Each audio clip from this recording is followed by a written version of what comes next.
Welcome to KK academy. हम कहानी पढ़ रहे थे नौकर। इसका पार्ट 2 है। कुछ लोग दल बांध कर धोते थे रसोई के बर्तन बारी बारी से। कुछ लोग दल बांध कर धोते थे। एक दिन गांधी ने बड़े बड़े पतीलों को खुद साफ करने का काम अपने ऊपर लिया। इन पतीलों की पेंदी में खूब कालिख लगी थी। राख भरे हाथों से वह एक पतीले को खूब जोर जोर से रगड़ने में लगे हुए थे कि तभी कस्तूरबा वहां आ गई। उन्होंने पतीले को पकड़ लिया और बोली, यह काम आपका नहीं है, इसे करने को और बहुत से लोग हैं। गांधी को लगा कि उनकी बात मान लेने में ही बुद्धिमानी है और वे चुपचाप कस्तूरबा को उन बर्तनों की सफाई सौंपकर चले आए। बर्तन एकदम चमकते न हों तब तक गांधी को संतोष नहीं होता था। एक बार जेल में उनको जो मददगार दिया गया था उसके काम से असंतुष्ट होकर उन्होंने बताया था कि वे खुद कैसे लोहे के बर्तनों को भी मांझकर चांदी सा चमका सकते थे। मोदी जी,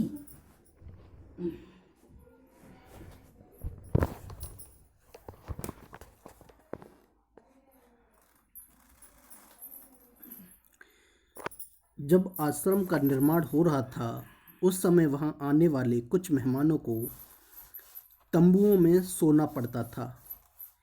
एक नवागत को पता नहीं था कि अपना बिस्तर कहाँ रखना चाहिए, इसलिए उसने बिस्तर को लपेट कर रख दिया और यह पता लगाने गया कि उसे कहाँ रखना है। लौटते समय उसने देखा कि गांधी खुद उसका बिस्तर कंधे पर उठाए रखने चले जा रहे हैं।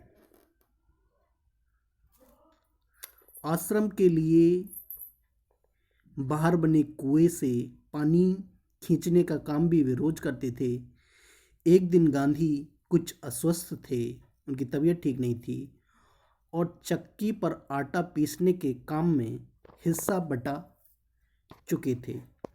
उनके एक साथी ने उन्हें थकावट से बचाने के लिए अन्य आश्रम वासियों की सहायता से सभी बड़े छोटे बर्तनों में पानी भर डाला। गांधी को ये बात पसंद नहीं आई, मन में कुछ ठेस भी लगी। उन्होंने बच्चों के नहाने का एक टब उठा लिया और कुएं से उसमें पानी भरकर टब को सिर पर उठाकर आश्रम में ले आए। बेचारे कार्यकर्ता को बहुत पछतावा हुआ। शरीर से जब तक बिल्कुल लाचारी न हो तब तक गांधी को यह बात बिल्कुल पसंद नहीं थी कि महात्मा या बूढ़े होने के कारण उनको अपने हिस्से का दैनिक शारीरिक श्रम न करना पड़े। उनमें हर प्रकार का काम करने की अद्भुत क्षमता और शक्ति थी। वे थकान का नाम भी नहीं जानते थे। दक्षिण अफ्रीका में बोअर युद्ध के दौरान उन्होंने घायलों को स्ट्रेचर पर लादकर एक एक दिन में 25-25 मील तक ढोया था। वह मीलों पैदल चल सकते थे। दक्षिण अफ्रीका में जब वे टॉलस्टॉय बाड़ी में रहते थे तब पास के शहर में कोई काम होने पर दिन में अक्सर 42 मील तक पैदल चलते थे। इसके लिए वे घर में बना कुछ नाश्ता साथ लेकर सुबह 2 बजे ही निकल पड़ते थे। शहर में खरीदारी करते और शाम होते होते वापस फार्म पर लौट आते थे। उनके अन्य साथी भी उनके इस उदाहरण का खुशी खुशी अनुकरण करते थे। एक बार किसी तालाब की भराई का काम चल रहा था जिसमें गांधी के साथी लगे हुए थे। एक सुबह काम खत्म करके वे लोग फावड़े, कुदाल और टोकरियां लिए जब वापस लौटे तो देखते हैं कि गांधी ने उनके लिए तस्तरियों में नाश्ते के लिए फल आदि तैयार करके रखे हैं। एक साथी ने पूछा, आपने हम लोगों के लिए सब कष्ट क्यों किया? क्या यह उचित है कि हम आपसे सेवा कराएं? गांधी ने मुस्कुराकर उत्तर दिया, क्यों नहीं, मैं जानता था कि तुम लोग थके मांदे लौटोगे। तुम्हारा नाश्ता तैयार करने के लिए मेरे पास खाली समय था। दक्षिण अफ्रीका में रहने वाले भारतीयों के जाने माने नेता के रूप में गांधी भारतीय प्रवासियों की मांगों को ब्रिटिश सरकार के सामने रखने के लिए एक बार लंदन गए। वहाँ उन्होंने भारतीय छात्रों ने एक शारीरिक भोज में निमंत्रित किया। छात्रों ने इस अवसर के लिए स्वयं ही शाकाहारी भोजन तैयार कराने का निश्चय किया था।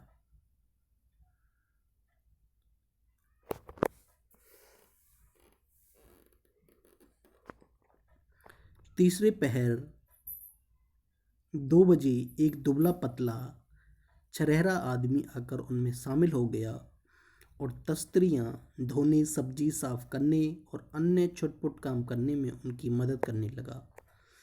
बाद में छात्रों का नेता वहां आया तो क्या देखता है कि वह दुबला पतला आदमी और कोई नहीं, उस शाम को भोज में निमंत्रित उनके सम्मानित अतिथि गांधी थे। गांधी दूसरों से काम लेने में बहुत सख्त थे, लेकिन अपने लिए दूसरों से काम कराने में उन्हें नापसंद था। एक बार एक राजनीतिक सम्मेलन से गांधी जब अपने डेरे पर लौटे तो रात हो गई थी। सोने से पहले वे अपने कमरे का फर्श बुहार रहे थे, झाड़ू मार रहे थे मतलब। उस समय रात के 10 बजे थे। एक कार्यकर्ता ने दौड़कर गांधी के हाथ से बुहारी ले ली। जब गांधी गांवों का दौरा कर रहे होते उस समय रात को यदि लिखते समय लालटेन का तेल खत्म हो जाता तो वे चंद्रमा की रोशनी में ही पत्र पूरा कर लेना ज़्यादा पसंद करते थे। लेकिन सोते हुए अपने किसी थके हुए साथी को नहीं जगाते थे। नोआखाली पदयात्रा के समय गांधी जी ने अपने शिविर में केवल 2 आदमियों को ही रहने की अनुमति दी। इन दोनों का यह नहीं मालूम था कि खाखरा कैसे बनाया जाता है। इस पर गांधी स्वयं रसोई में जा बैठे और निपुण रसोइये की तरह उन्होंने खाखरा बनाने की विधि बताई।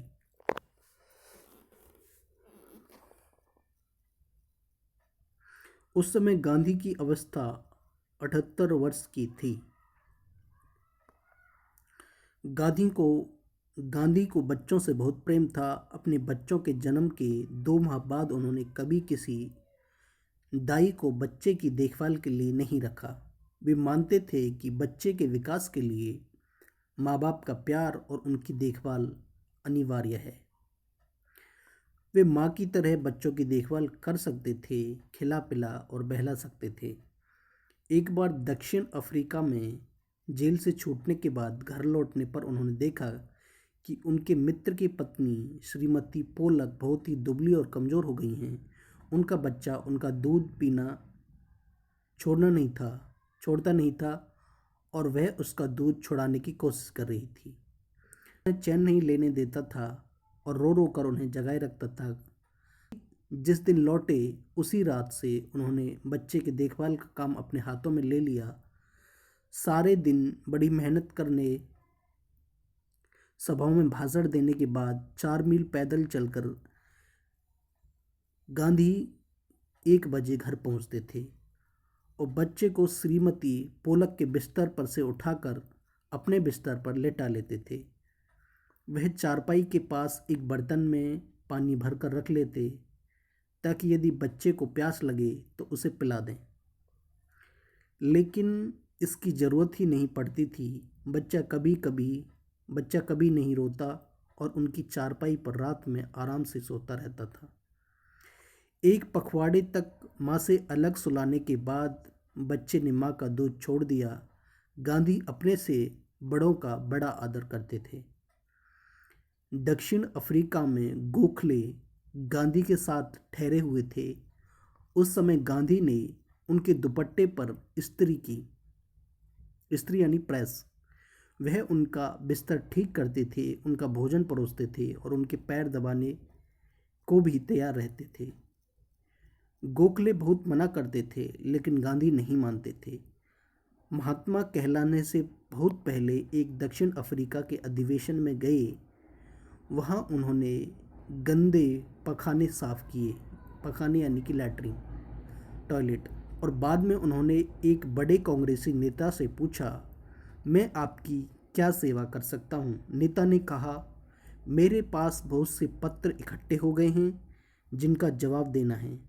मेरे पास कोई कारकुन नहीं है जिसे यह काम दूं।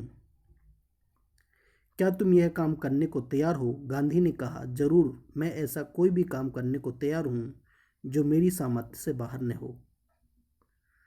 यह काम उन्होंने थोड़ी ही समय में समाप्त कर डाला और उनके बाद उन्होंने उन नेता की कमीज के बटन आदि लगाने और उनकी अन्य सेवा का काम खुशी से किया। जब भी कभी आश्रम में किसी सहायक को रखने की आवश्यकता होती थी, तब गांधी किसी हरिजन को रखने का आग्रह करते थे। उनका कहना था, नौकरों को हमें वेतनभोगी मजदूर नहीं, अपने भाई के समान मानना चाहिए।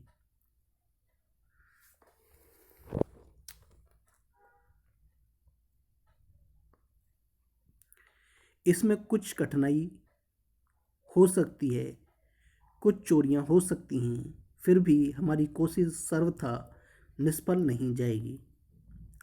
आज ऐसे शब्दों का प्रयोग असंवैधानिक माना जाता है।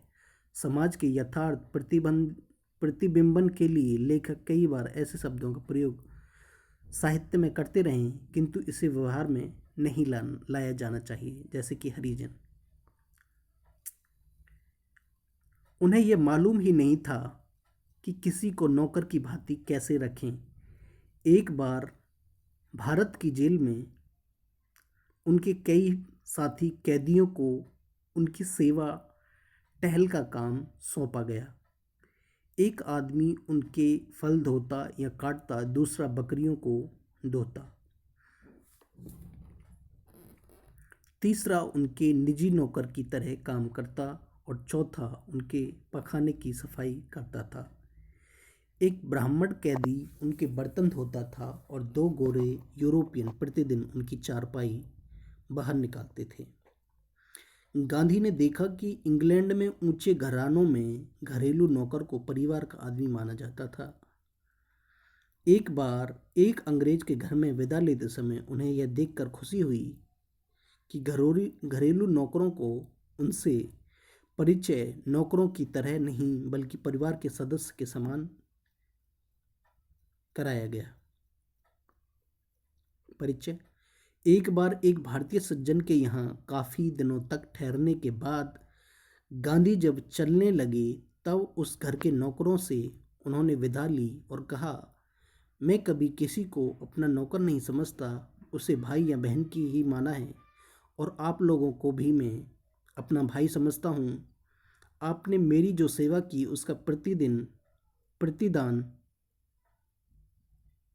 देने की सामर्थ्य मुझ में नहीं है, सामर्थ्य यानी कि क्षमता, लेकिन ईश्वर आपको इसका पूरा फल देंगे।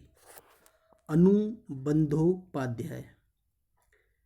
लेखिका के बारे में। अनुबंधोपाध्याय 1917 से 2006। 1917 में इनका जन्म हुआ और 2006 में ये गुजर गई, इनका देहांत हो गया। स्वतंत्रता आंदोलन के साथ सामाजिक कामों में भी गांधी जी की अभिन्न सहयोगी रहीं। उन्होंने collected works of Mahatma Gandhi के संपादन के अलावा कस्तूरबा ट्रस्ट के साथ भी काम किया। बहुरूप गांधी में लेखिका ने गांधी जी की दिनचर्या के उन कार्यों को रोचकता से लिखा है जिन्हें गांधी खुशी से करते थे। गांधी जी केवल राष्ट्रपिता और स्वाधीनता के निर्माता ही नहीं थे, उनके जीवन के हर प्रसंग से सीखा जा सकता है। Thank you for watching this video. Please do like, comment, share and subscribe my YouTube channel.